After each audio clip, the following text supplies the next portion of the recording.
हम लोग इस वक्त है नथिया गली में गाने की शूट कर रहे हैं, टोंगा गली में हम लोग।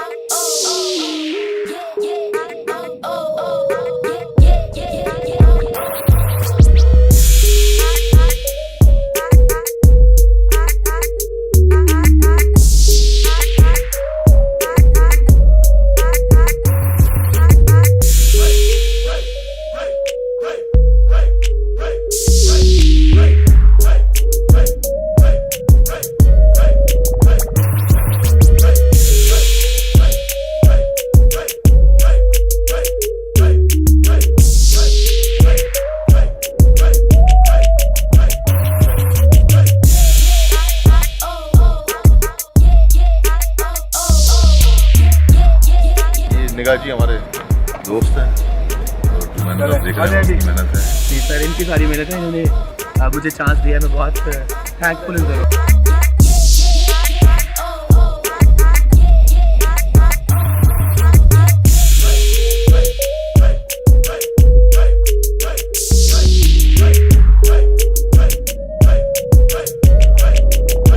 आज लास्ट डे है इंशाल्लाह ताला शूट का, और इसके बाद हम एक जश्न करेंगे और हम डांस करेंगे सबके सब।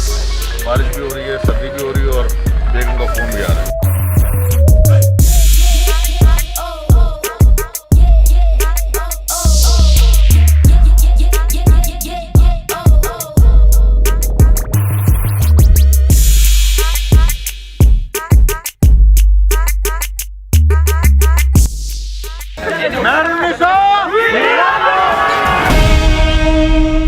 जो ज़मीं के नहीं वो कहीं के नहीं, ये रवायात बदलो ज़रा।